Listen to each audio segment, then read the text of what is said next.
Moin Moin, ich bin Stefan von Tieredicts und unsere Mission ist es, dich für guten Tee zu begeistern, für echten Tee zu begeistern. Und dafür bin ich nach Malawi gereist. Das hier ist Malawi.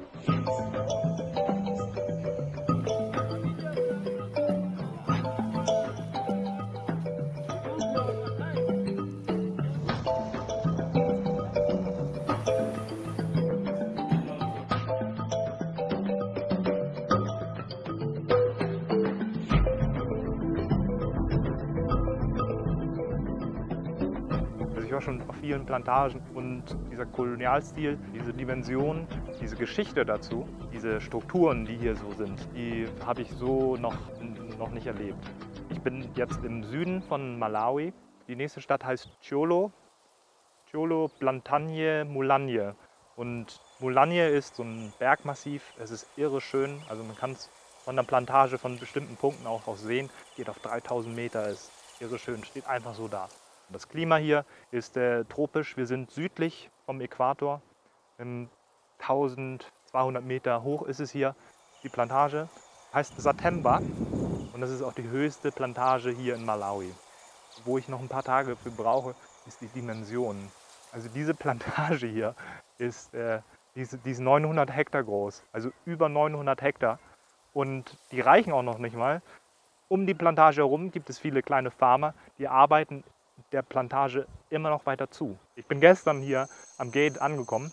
Da hatte man mich abgeholt mit so einem Moped und wir sind 3-4 Kilometer gefahren, bis ich dann am Haupthaus war und an der Fabrik. Die Fabrik ist ungefähr die Mitte der Plantage. Ab und zu ist mal so ein kleines Wäldchen da, aber im Großen und Ganzen sind das alles durchgehend Teeplantagen. Und Satemba wird betrieben in dritter Generation von Herrn Alex Kay.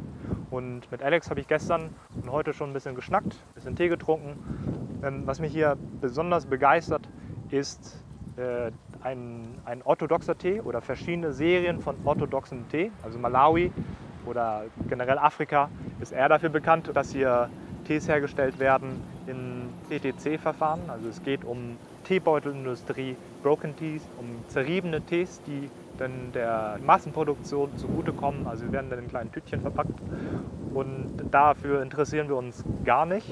Wir sind für orthodoxen Tee da und das ist sowieso einer der ersten Plantagen und Alex ist auch einer der ersten, ich würde sagen in Afrika, die nach Japan, nach Taiwan gereist sind, um zu lernen, wie dort Tee verarbeitet wird. Also es geht um orthodoxen Tee.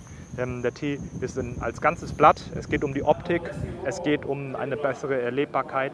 Und dafür gibt es schon eine kleine Reihe an Oolongs, an weißen Tees und verschiedene Varianten von schwarzen Tees. Alles im Wohl-Leaf.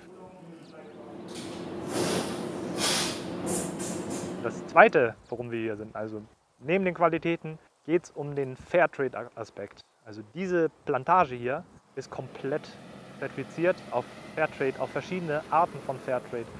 Und ich habe mich davon auch überzeugen lassen. Ich habe mit den Leuten gesprochen, ich habe mir die Fabrik angeschaut. Hier herrscht durchgehend ein relativ guter Vibe. Es gibt viele Pausen, Essen, Teepausen, Tee, Frühstück, Mittag, alles ist umsonst.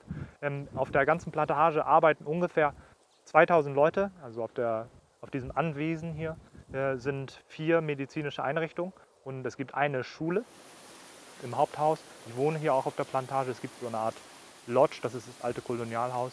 Da habe ich jetzt gerade jemanden von UNICEF getroffen, die ist hier ab und zu mal zum Urlauben.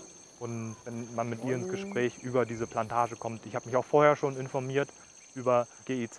Ich habe mich an eine NGO in Tansania gewandt, die länderübergreifend die Agrarwirtschaft so ein bisschen im Auge hat.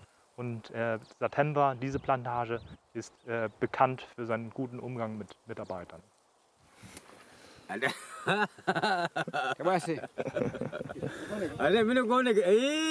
So, die Plantage Satemba besteht aus 2 Abschnitten. Der eine Abschnitt ist der firmeneigene. Da befinde ich mich gerade. Das sind hier diese Felder, hier wird gerade geerntet. Also es sind knapp 900 Hektar. Und die Pflanzen, die sind alle so 50 Jahre plus. Also das ist schon was. Also vorhin war ich an einem Ort, wo so richtige Teile waren. Also da geht es auf die 100 Jahre zu. auf der anderen Seite. Da beginnt der zweite Teil. Das nennt sich Smallholder Farming. Also das sind Kleinbauern, die beschlossen haben, ihr eigenes Land mit Tee zu bepflanzen und an die Fabrik, an Satemba, an die Firma zu verkaufen. Und die Preise hier für Tee, die sind vom Staat, vom Teaboard sind die gefixt. Also jeder Teepflücker, jeder, der Tee-Kiloware lose irgendwo verkauft, abgibt, solange es Rohware ist, ist der Tee, hat er seinen bestimmten Preis und geht auch nicht darunter. Die Tees sind gut, die Qualitäten steigen. Alex möchte Dinge anders machen, neue Generationen. Es sind wenige Prozent von der Gesamtproduktion, aber Stück für Stück von der Beutel-, Massen-, Tonnenindustrie weg. Von diesem Staub aus den kleinen Beuteln weg zu Feinplugging, handgepflückt, handgemachte One-Leaf, One-Bud Tees.